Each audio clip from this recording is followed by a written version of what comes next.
शेतकऱ्यांच्या संपाच्या मुद्द्यावर अखेर मुख्यमंत्र्यांनी मौन सोडलंय। संपाच्या आडून काँग्रेस आणि राष्ट्रवादीचा हिंसेचा डाव असल्याचा सणसणीत आरोप मुख्यमंत्र्यांनी केलाय। संघर्ष यात्रेला प्रतिसाद मिळाला नाही म्हणून शेतकऱ्यांचे ट्रक अडवून हिंसा घडवण्याचा प्रयत्न होत असल्याचा आरोपही फडणवीसांनी केलाय। संपामुळे शेतकरी वेठीस धरला जात असल्याचा दावा मुख्यमंत्र्यांनी केलाय। आधीच्या सरकारनं दुधाचा ब्रँड बंद केल्यामुळे दुधाला भाव मिळालेला नाही।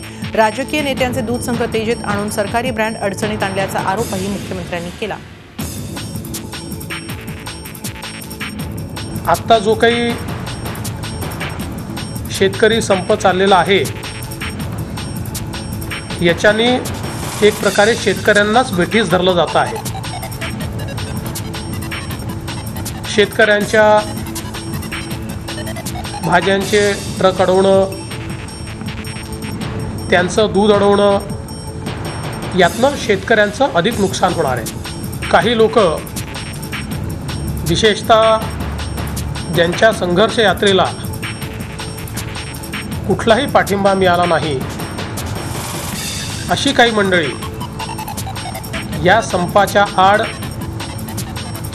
हिंसा करण्याचा प्रयत्न करत आहेत। जाणीवपूर्वक शेतकऱ्याला रोखण्याचा प्रयत्न करत आहेत आणि त्यांचा प्रयत्न हा देखील आहे की कुठेतरी पोलिसांशी संघर्ष व्हावा, याला गालबोट लागावं आणि त्यातनं हा संप चिघळता यावा, अशा प्रकारचा प्रयत्न देखील चाललेला आहे। संप पुकारलेल्या राज्यातल्या शेतकऱ्यांच्या संपाचा उद्रेक झाला। अहमदनगर जिल्ह्यातल्या संगमनेर तालुक्यातील तळेगाव दिघे इथं शेतकऱ्यांनी आक्रमक पवित्रा घेतला। गुजरातकडे दूध घेऊन जाणारा टँकर अडवून दूध रस्त्यावर सोडून देण्यात आलं, त्यामुळे हजारो लिटर दूध वाया गेलं। तर नगरमधल्या पारनेर तालुक्यातील निगोज येथील शेतकरीही रस्त्यावर उतरले। गोरेगाव इथून दूध घेऊन जाणारा दुधाचा टँकर अडवून दूध रस्त्यावर ओतून दिलं। धुळ्यातही शेतकऱ्यांनी दूध रस्त्यावर फेकून दिलं। सरकारनं शेतकऱ्यांच्या मागण्या मान्य न केल्यास आंदोलन अधिक तीव्र करण्याचा इशारा देण्यात आलाय। मराठवाड्यातही शेतकऱ्यांच्या संपाला जोरदार प्रतिसाद मिळताना दिसतोय। उस्मानाबाद जिल्ह्यात शेतकऱ्यांकडून उत्स्फूर्त प्रतिसाद मिळाला। उस्मानाबाद, कळंब, उमरगा, भूम, परांडा, तुळजापूर तालुक्यातील अनेक गावातील दूध उत्पादक शेतकऱ्यांनी डेअरीला जाणारं दूध रस्त्यावर ओतून संपात सहभाग घेतला। शहरातील भाजीपाला मार्केटवर या संपाचा तात्काळ परिणाम झाला। तुळजापूरमध्ये शेतकऱ्यांनी एकत्र येत कर्जमुक्तीसाठी तुळजाभवानी मातेची महापूजा करून आंदोलनात सहभाग नोंदवला। बीड आणि सोलापूरमध्येही आंदोलनात दूध फेकण्याची पुनरावृत्ती करण्यात आली। उत्तर महाराष्ट्रातही संपकरी शेतकऱ्यांचा रुद्रावतार पाहायला मिळाला। नाशिक जिल्ह्यात संपकरी शेतकऱ्यांनी फळं आणि भाजीपाला रस्त्यावर फेकला। सकाळपासून येवल्यात मोठ्या प्रमाणात दूध फळांची नासाडी करण्यात आली। कोपरगाव रस्त्यावर आंबे, डाळिंब त्यावरून गाड्या चालवण्यास भाग पाडण्यात आलं। तर जुन्नर तालुक्यातील ओतूर गावात मिरचीची गाडी अडवून ती रस्त्यावर खाली करण्यात आली। यावेळी मोठ्या संख्येने शेतकरी रस्त्यावर उतरले होते। अहमदनगर जिल्ह्यातल्या ब्राह्मणी येथील शेतकऱ्यांनी रस्त्यावर उतरत आक्रोश आंदोलन केलं। हजारो लिटर दूध आणि कांदा बटाटा यासारख्या फळभाज्या रस्त्यावर ओतून सरकारचा निषेध करण्यात आला। एवढंच नाही तर आजपासून बेमुदत संप आणि धरणं आंदोलन सुरू केलं असून सरकारनं जर शेतकऱ्यांच्या मागण्या मान्य केल्या नाहीत तर यापेक्षाही तीव्र आंदोलन करणार असल्याचा इशारा शेतकऱ्यांनी दिला। शेतकऱ्यांच्या विविध मागण्यांसाठी संपूर्ण राज्यभरात शेतकऱ्यांनी बेमुदत संप पुकारला। या संपात सहभागी होत शेतकऱ्यांच्या मागण्या पूर्ण कराव्या यासाठी अहमदनगर जिल्ह्यातल्या ब्राह्मणी गावातील तरुण शेतकऱ्यांनी थेट स्मशानभूमीमध्ये जाऊन आमरण उपोषण सुरू केले। शेतकऱ्यांची कर्जमाफी होऊन सातबारा कोरा करावा अशी मागणी या तरुण शेतकऱ्यांनी केली आहे। सरकारनं शेतकऱ्यांचा अंत न पाहता मागण्या पूर्ण कराव्यात, अन्यथा आमरण उपोषण सोडणार नाही असा इशारा तरुण शेतकऱ्यांनी दिलाय। जालना जिल्ह्यात शेतकरी संपाला आज दिवसभर जोरदार प्रतिसाद मिळाला। शेतकरी संघटनेच्या पदाधिकारी आणि कार्यकर्त्यांनी या संपात सक्रिय सहभाग नोंदवून आक्रमक भूमिका घेतली, त्यामुळे ठिकठिकाणी शेतकऱ्यांची आंदोलनं पाहायला मिळाली। जाफराबाद तालुक्यातील माहोरा इथं शेतकरी संघटनेच्या कार्यकर्त्यांनी दूध शीतकरण केंद्रावर धडक मारत दूध जमिनीवर ओतून देत शीतकरण केंद्र बंद पाडण्याचा प्रयत्न केला। तर अंबड तालुक्यातील वडीगोद्री इथंही सामान्य शेतकऱ्यांनी या संपात सहभागी होऊन रास्तारोको आंदोलन केलं। यावेळी बीड औरंगाबाद महामार्गावर मोठ्या प्रमाणात वाहतूक ठप्प झाली होती। शेतकऱ्यांच्या संपाचा परिणाम नंदुरबार कृषी उत्पन्न बाजार समितीत जाणवू लागलाय। आज सकाळपासून बाजार समितीत धान्य विक्रीसाठी शेतकऱ्यांनी आपला माल आणला नव्हता। बाजार समितीत शुकशुकाट होता, तर भाजीपाला मार्केटवरही या संपाचा विपरीत परिणाम दिसून आला। नंदुरबार जिल्ह्याची ओळख गुजरातची परसबाग म्हणून आहे।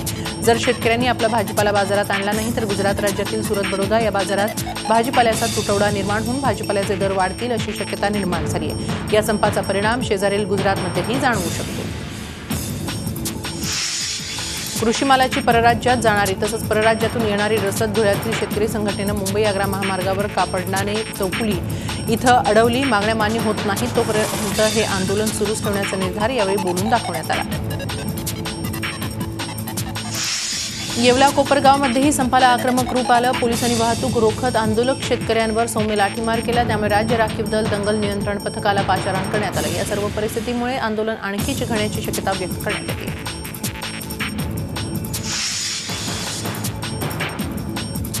औरंगाबादमध्ये शेतकरी संपाला आज सकाळीच हिंसक वळण लागले। औरंगाबादच्या जाधववाडी मार्केटमध्ये शेतकरी नेते जयाजीराव सूर्यवंशी यांच्या नेतृत्वाखाली 100हून अधिक शेतकरी बाजार बंद करण्याचं आवाहन करत होते।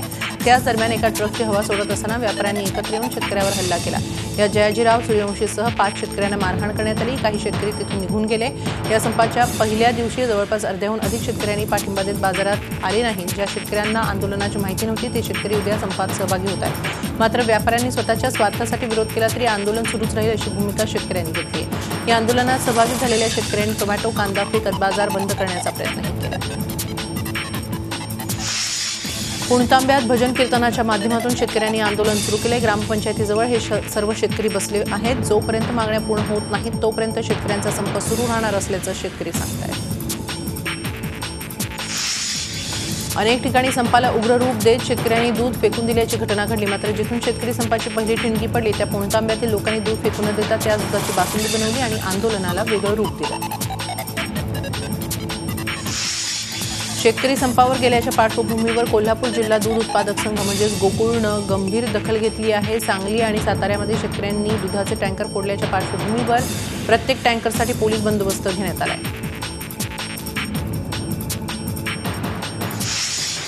राज्यातील शेतकरी संपावर गेल्यानं या संपाचा परिणाम कृषी उत्पन्न बाजार समित्यांवर झालाय। सोलापूरच्या बाजार समितीत आज सर्व व्यवहार ठप्प आहेत। शेतकऱ्यांनी आज आपला शेतीमाल विक्रीसाठी आणला नाही, त्यामुळे बाजार समितीत आज शुकशुकाट आहे। तर पंढरपुरात शेतकऱ्यांनी आज संपावर जात दूध आणि पालेभाज्या रस्त्यावर टाकून सरकारच्या शेतकरी हिताविरोधी धोरणांचा निषेध केला। पंढरपूर तालुक्यात उपरी येथील शेतकऱ्यांनी आज सकाळी पंढरपूर सातारा राज्य मार्गावर येऊन दूध ओतून आंदोलन केलं।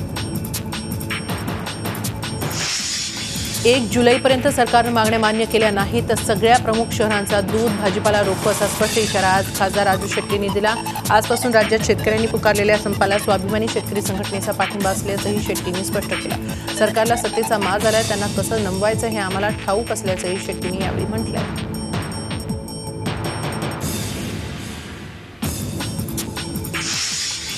तर संप मागे घ्या, सरकार चर्चेला तयार असल्याचं आज कृषी आणि पणन मंत्री सदाभाऊ खोत यांनी म्हटलंय। दुधाचे दर गेल्या महिन्यात वाढलेले आहेत, दुधाचा एक ब्रँड व्हावा यासाठी प्रयत्न करत आहेत। चर्चेनंच प्रश्न सुटू शकतो। दूध भाजी फेकण्याचं आंदोलन करू नये असंही आवाहन सदाभाऊ खोत यांनी केलंय। आजही आम्ही काही नेत्यांच्या बरोबर चर्चा करणार आहोत आणि मला खात्री आहे की याच्यातून निश्चित मार्ग निघेल, कारण शेवटी संवादाच्या माध्यमातूनच कोणताही मार्ग निघत असतो आणि शेतकऱ्यांच्या ज्या मागण्या आहेत त्याचा सहानुभूतीपूर्वक सरकार विचार जबरदस्तीनं कुणीच वाहनांची मोडतोड करू नये, कारण हे आंदोलन शांततेनं व्हावं ही अपेक्षा आहे आणि सगळ्या शेतकऱ्यांना आम्ही आवाहन करेन की आंदोलन मागं घेऊन आपण चर्चेला पुढे येऊया आणि निश्चितपणानं चर्चेतून काही मुद्द्यावरती चांगला मार्गसुद्धा निघू शकतो। शेतकऱ्यांच्या संपाला आमदार बच्चू कडू यांनीही पाठिंबा दर्शवला। बच्चू कडू यांच्या नेतृत्वात अमरावती जिल्हाधिकारी कार्यालयासमोर कांदे फेकून आंदोलन करण्यात आलं। अमरावती जिल्ह्यातील शेतकऱ्यांना संपात सहभागी होण्याचं आवाहन कडू यांच्या प्रहार संघटनेनं केलं। तसंच शेतमाल दूध शहरात न आणण्याचं आवाहन करण्यात आलं। तसंच शहरात माल आणल्यास त्याची अडवणूक करून रस्त्यावर फेकून देण्यात येईल असा इशारा हे प्रहार संघटनेनं दिलाय। नोटाबंदीचा पैसा सगळा भाजपवाल्याजवळ आहे आणि त्याच्यामुळे तुमच्यावर काही फरक पडणार नाही। त्यांना असं वाटतं का महानगरपालिका नगरपालिका पंचायत समिती जिल्हा परिषद जिंकल्या म्हणजे आमचा कारभार चांगला चालू आहे असं जर त्यांना वाटत असेल तर तो त्यांचा मूर्खपणा होईल। लक्षात घ्यावा, म्हणून हा संपावर जाण्याचा निर्णय हा अतिशय धारदार निर्णय आहे. मजबूती याच्यात शेतकऱ्याची येणार आहे आणि आम्ही तो स्वीकारलेला आहे. माजी केंद्रीय कृषी मंत्री आणि राष्ट्रवादी काँग्रेसचे अध्यक्ष शरद पवार यांनी राज्यात सुरू झालेल्या शेतकऱ्यांच्या संपासाठी सरकार जबाबदार आहे असं म्हटलंय. आज बळीराजा संकटात आहे, तो रस्त्यावर उतरलाय, तो संघर्ष करतोय, त्याला साथ देण्याची गरज आहे. त्याचे प्रश्न सोडवण्यासाठी राज्यकर्ते शहाणपणाचा निर्णय घेतील आणि त्याचं हित जोपासण्यासाठी हातभार लावतील ही अपेक्षा आहे असं पवारांनी पुण्यात म्हटलंय. महिला आरक्षण लागू होण्याचा रौप्य महोत्सव आज साजरा करण्यात आला. हा कायदा अस्तित्वात यावा यासाठी शरद पवारांनी मोठं योगदान दिलं. या निमित्तानं पवार दाम्पत्याचा विशेष सत्कार करण्यात आला. त्यानंतर पवार पत्रकारांशी बोलत होते.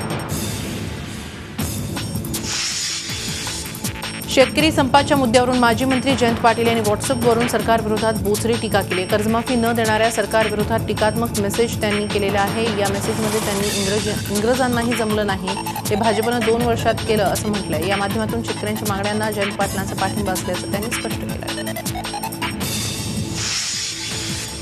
अनेक ठिकाणी शेतकऱ्यांनी शेतीमाल अडवून तसंच काही जिल्ह्यात शेतकऱ्यांनी दुधाचे टँकर अडवून आंदोलन केलं. पण कोल्हापूर आणि सांगली बाजार समिती मात्र सुरळीत सुरू आहे.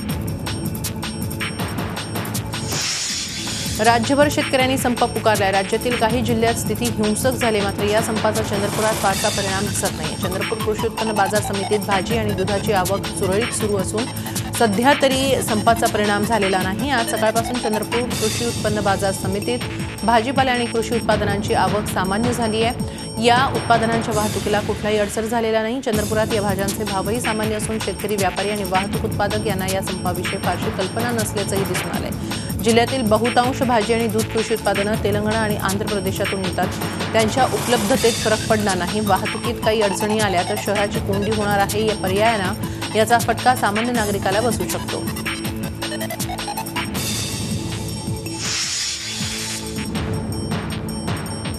पश्चिम महाराष्ट्र आणि उत्तर महाराष्ट्रात शेतकरी संपाची झळ पोहोचलेली असताना मराठवाड्यात मात्र संमिश्र प्रतिसाद मिळतोय. बीड जिल्ह्यात संमिश्र प्रतिसाद मिळाल्याचं चित्र आहे. शेतकरी संपाचा बीडच्या भाजीपाला आडतीवर कोणताही परिणाम झालेला नाही. शेतकऱ्यांनी मोठ्या प्रमाणात माल आणला असून आडत सुरू झाली आहे. बीडच्या भाजी मार्केटमध्ये औरंगाबाद, ओतूर, नारायणगाव, जालना, इंदोर या ठिकाणाहून भाजीपाला फळं विक्रीसाठी येतात. बीडच्या ठोक भाजी मार्केटमध्ये दररोज किमान 1 ते 1.5 कोटी रुपयांचा व्यवहार होतो. संपाच्या पहिल्याच दिवशी मात्र हा व्यवहार 50 ते 60 लाखांवर आल्याचं सांगितलं जात आहे. राज्यभर शेतकरी संपावर असताना सातारा जिल्ह्यातील कराड शेती उत्पन्न बाजार समितीच्या जनावर बाजारात आज तब्बल 17 कोटी रुपयांची उलाढाल झाली. शेतकरी संपाचा जनावर बाजारावर कोणताही परिणाम झालेला नाही. या उलट बाजारात कोट्यवधी रुपयांची उलाढाल झाली. दर गुरुवारी भरणाऱ्या या बाजारासाठी सातारा, सांगली, कोल्हापूर, सोलापूर, उस्मानाबादसह कोकणातील शेतकऱ्यांनी जनावरांची खरेदी केली. कर्जमाफीसह विविध मागण्यांसाठी शेतकऱ्यांनी आजपासून बेमुदत संप पुकारलाय. या संपानं शेतकऱ्यांच्या पहिल्या संपाची आठवण पुन्हा ताजी झाली. देशातला शेतकऱ्यांचा पहिला संप रायगड जिल्ह्यातल्या चरी या गावात झाला. हा संप तब्बल 7 वर्ष चालला. खोती पद्धतीमुळे कोकणातील शेतकरी गांजले होते. कोळ्यांनी जमीन कसायची आणि 75% वाटा सावकारांना द्यायचा ही अन्यायकारक पद्धत इथं सुरू होती. एक प्रकारची वेठ बिगारीच होती. शेतकरी नेते नारायण नागू पाटील यांच्या नेतृत्वाखाली हजारो शेतकऱ्यांनी संप पुकारला. शेतीवर उदरनिर्वाह असलेल्या कोळ्यांनी शेतीच न करण्याचा निर्णय घेतला. शेतकऱ्यांच्या या लढ्याला डॉक्टर बाबासाहेब आंबेडकरांची साथ लाभली. त्यावेळी झालेल्या केसेस लढण्यासाठी बाबासाहेब स्वतः शेतकऱ्यांच्या वतीनं कोर्टात उभे राहिले. तत्कालीन महसूल मंत्री मोरारजी देसाई यांनी चरीला भेट देऊन चर्चा केली. शेतकऱ्यांच्या लढ्यामुळे त्यावेळी अनेक कुटुंबांची आर्थिक परिस्थिती ढासळली.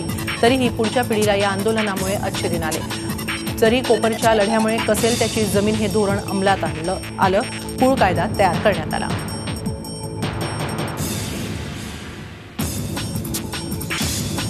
शेतकऱ्यांच्या संपामुळे शेतमाल शहरापर्यंत पोहोचण्यात अडचणी येत आहे. काल संपादी निघालेले माल ट्रक नेहमीप्रमाणे एपीएमसीमध्ये पोहोचले आहेत. त्यामुळे आज भाजीपाल्याचा तुटवडा नव्हता. पण संपामुळे आज गाड्या आल्या नाहीत तर मात्र मोठ्या प्रमाणात तुटवडा जाणवू शकतो. नवी मुंबईमध्ये गोकुळ दूध वितरण करण्यात येतं. रोज 7 लाख लिटर दूध नवी मुंबईमध्ये वितरित करण्यात येतं. मात्र संपामुळे दूधही आलं नाही तर मोठी टंचाई निर्माण होण्याची भीती आहे. शेतकऱ्यांच्या संपाला सर्व स्तरातून पाठिंबा मिळतोय. संप असाच सुरू राहिला तर उद्या ठाण्यातील दूध विक्रेतेही संपात सहभागी होतील असा इशारा देण्यात आलाय. आज ठाण्यामध्ये दूध न आल्यास उद्या ठाण्यात 70 ते 80% तुटवडा भासणार आहे. त्यातच दूध विक्रेतेही संपात सहभागी झाले तर कमालीची दूध कोंडी होऊ शकते. मात्र कोणत्याही विक्रेत्यानं ग्राहकांना संपादरम्यान चढ्या दरानं विक्री केली तर दूध विक्रेता संघ कारवाई करेल असं स्पष्ट करण्यात आलंय.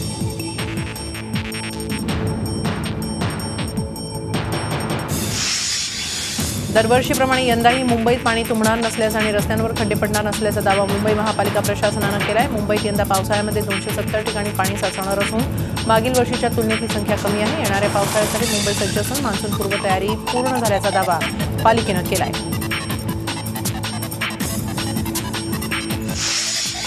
पुणेकर प्रवाशांची लाडकी दख्खनची राणी म्हणजेच डेक्कन क्वीन आज 88 वर्षांची झाली आहे. या निमित्तानं पुण्यातील प्रवाशांनी तिचा वाढदिवस साजरा केला.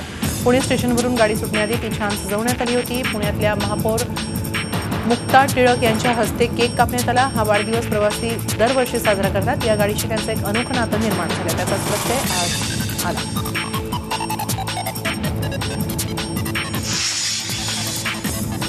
ठाण्यातील स्त्रीभ्रूण हत्या रोखाव्यात हा सामाजिक संदेश देण्यासाठी 2 ठाणेकर ठाणे ते जयपूर धावणार आहेत. यासाठी धावण्याचा सराव देखील सुरू आहे. यापूर्वी दोघांनी विविध स्पर्धांमध्ये सहभाग घेतला होता. मात्र त्यांच्या विशेष मोहिमेमध्ये अनेक नागरिकांनी सहभाग घेण्याची इच्छा व्यक्त केली आहे. येत्या शनिवारी या मोहिमेला सुरुवात होणार असून या मोहिमेत हे ठाणेकर 1155 किलोमीटर अंतर धावून पार करणार आहेत. मी रन करतो आहे दोघे जण. तर 1155 किलोमीटर आहे आपल्या ठाण्यापासून ते जयपूरपर्यंत. तर डेली 50 किलोमीटर रन करणार आहोत. आणि आमचा उद्देश स्त्रीकण भ्रूण हत्याबद्दल आहे. कारण की ज्या पद्धतीने मुलींना खालीपणा दाखवला जातो किंवा ज्या गोष्टी घडत आहेत उच्च लोकांपासून ते नॉर्मल लोकांपर्यंत, तर तो संदेश आहे स्त्री कन्या भ्रूण हत्येचा. तो आम्ही शहरापासून, गावातून, खेडेगावातून आणि पुन्हा शहरापर्यंत, तर असा एक सोशल मेसेज आहे तो आम्ही लोकांपर्यंत पोहोचवणार आहोत. तर मेन धावण्याचा उद्देश तो कॉज आहे. आता सरकारच्या पेक्षा स्त्री भ्रूण हत्येला माबाप, डॉक्टर सर्वच कारणीभूत आहे. मग तो दारोदारीचं सरकार काय करणार आहे? जर आपल्यापासून सुरुवात करायला पाहिजे. हाच संदेश पोचला पाहिजे दारोदारी. झी 24 तास रहा एक पाऊल पुढे.